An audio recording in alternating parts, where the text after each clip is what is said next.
La migración es un proceso complejo y se ha caracterizado como una actividad humana por siglos.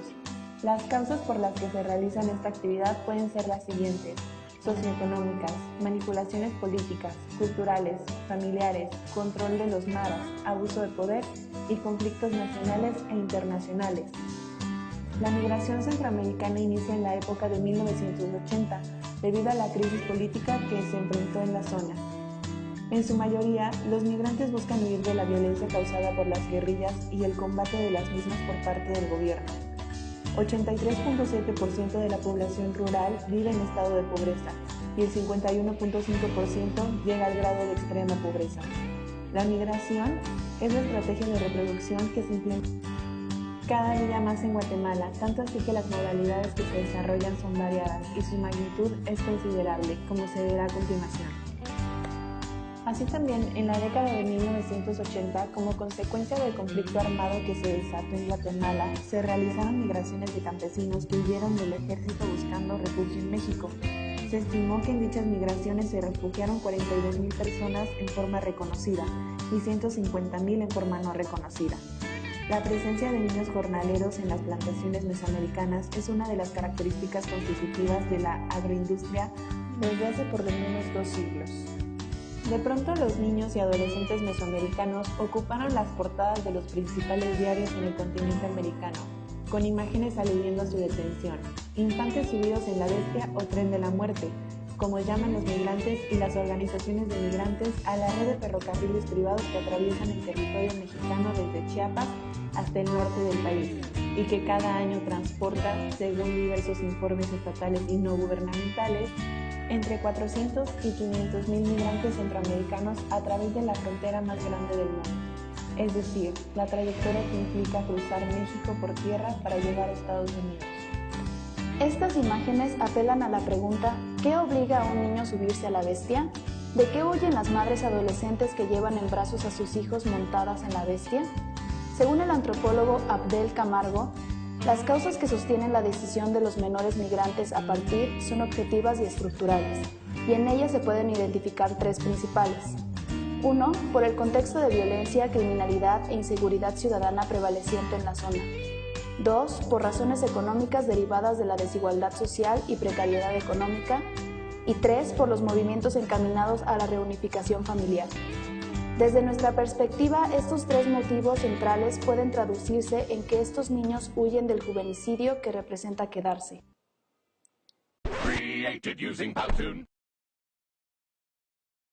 Llegada a México y los obstáculos al llegar.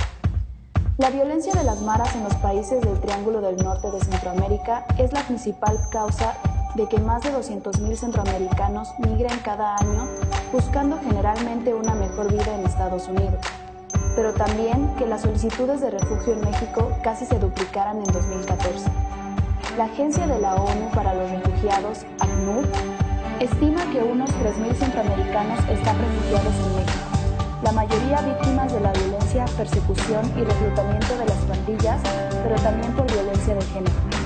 ACNUR en México cree que la incesante violencia es la que hizo aumentar las solicitudes de refugio el año pasado, aunque la situación, según cifras de la institución, se disparó especialmente a partir de octubre pasado, poco después de la implementación del Plan Frontera Sur, que ha casi duplicado las detenciones de migrantes en México y ha dificultado su llegada a Estados Unidos. Muchos centroamericanos, sin embargo, no hacen la solicitud por falta de información o porque no han tenido acceso a las instituciones pertinentes en México, pese a que reunirían los requisitos para ser evaluados como refugiados. Tanto en los sectores del gobierno como en las organizaciones civiles predominan los motivos migratorios, cuando en realidad es necesario fortalecer el hecho de que muchos centroamericanos son, en realidad, refugiados, no quieren vivir. Otro de los problemas con los que se encuentran los centroamericanos es que muchas veces les dan la solicitud de refugio en las oficinas de la institución que se dedica a capturarlos. La primera puerta a la que deben llamar, porque la Comar apenas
Consecuencias de llegada a México. Los riesgos que estas personas corren son distintos. Las extorsiones por parte de los pandilleros, fraude por parte de los que dicen que los van a pasar a Estados Unidos, mejor conocidos como coyotes, caídas de la bestia, quemaduras, violaciones sexuales, mafias que secuestran a migrantes por trata de blancas o red de prostitución. Los riesgos que corren las personas de su traslado hacia otro país son de alto riesgo. Estafas por polleros o coyotes. Los centroamericanos están dispuestos a pagar grandes cantidades de dinero para poder llegar a Estados Unidos para vivir el sueño americano que tanto anhelan para ellos y sus familias. En consecuencia, la mayoría de las veces terminan siendo estafados por personas que supuestamente los ayudarían a cruzar la frontera México-Estados Unidos. Terminan siendo abandonados a su suerte en alguna parte del árido norte de México sin dinero y sin posibilidades de vivir, terminar su viaje o regresar a su país. Trata de blancas. Las centroamericanas llegadas a México en múltiples ocasiones son absorbidas por células criminales dedicadas a la explotación sexual, aprovechándose de la gran necesidad de estas mujeres. Crean imperios de esclavitud sexual abusando psicológica y físicamente de sus mujeres. Reclutamiento por el crimen organizado. En ocasiones, el crimen organizado se aprovecha de las necesidades de los inmigrantes viajando por el interior de México. Los forzan a adentrarse a estas organizaciones delictivas, convirtiéndose en gatilleros y sicarios de esta forma de cárcel social. Si muestran una negativa, se desatan atrocidades como las ocurridas en San Fernando, Tamaulipas. Caso: Masacre de San Fernando, en Tamaulipas. La peor matanza de inmigrantes en México. De esta manera se describe este atroz crimen realizado por hombres armados pertenecientes al Cártel de los Zetas, denominado una de las organizaciones más violentas en México. Los asesinos no se tocaron el corazón al agarrar y llevar a 74 personas a una bodega semiabandonada en un sector rural del municipio de San Fernando, ubicado en el estado de Tamaulipas, terminando con la vida de 72 personas, entre los cuales fueron encontrados 24 hondureños, 14 salvadoreños, 13 guatemaltecos, 5 ecuatorianos, 3 brasileños y un ciudadano indio. Hasta la fecha, 12 cuerpos siguen sin ser identificados. De acuerdo a los medios y con la ayuda de 2 sobrevivientes que permitieron armar el rompecabezas, se logró recabar la siguiente información. En el 21 de agosto del 2010, los migrantes partieron este día del estado de Veracruz. Se trasladaron en 2 camiones y su intención era pernoctar en algún municipio de Tamaulipas. Entre el 22 y 23 de agosto, antes de llegar al municipio de San Fernando, los migrantes fueron detenidos por hombres armados y al parecer todos encapuchados en una carretera principal entre las poblaciones de Victoria y San Fernando, Tamaulipas, a 145 kilómetros de Brownsville, Texas. Según el testimonio de Luis Freddy Lala, sobreviviente ecuatoriano, el grupo armado que los detuvo los obligó a proveer información acerca de los parientes que tenían en Estados Unidos. Les exigieron dinero a cambio de su libertad. También les ofrecieron que se integraran al cártel como sicarios, pero todos, excepto un hombre, rechazaron la oferta. Y después fue cuando los llevaron a la bodega, los vendaron, los obligaron a apoyarse contra un muro y los balearon, dándoles el tiro de gracia.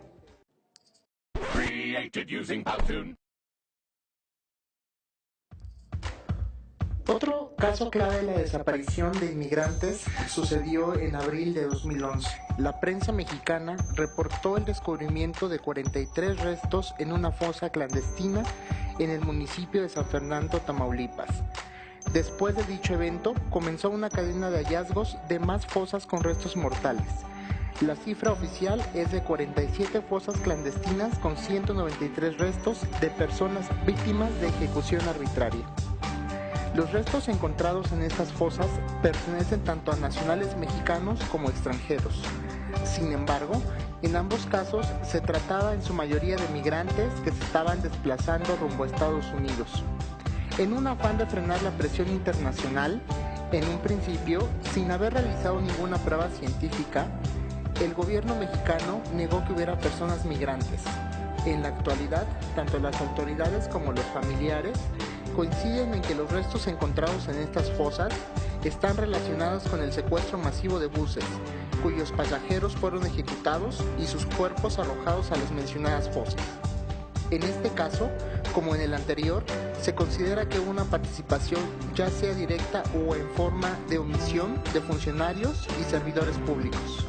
De forma directa, por ejemplo, la vinculación de la investigación penal de 17 funcionarios públicos, de los cuales 7 están siendo procesados en etapa de instrucción por diferentes delitos. De informe se desprende que las autoridades estaban informados de los crímenes cometidos por un grupo de delincuencia organizada en San Fernando, y también se menciona la conclusión de funcionarios municipales, estatales y federales mexicanos con los criminales. Asimismo, se establece que los oficiales de Tamaulipas parecen estar tratando de minimizar los descubrimientos de San Fernando y la responsabilidad del Estado por ellos.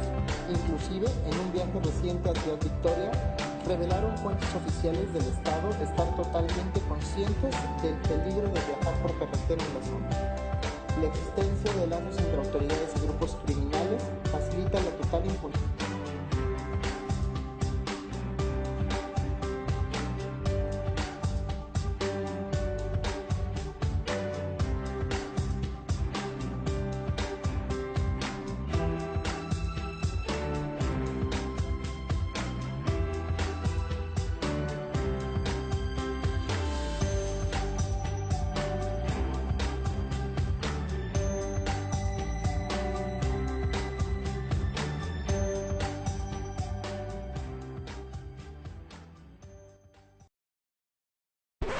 Created using Powtoon.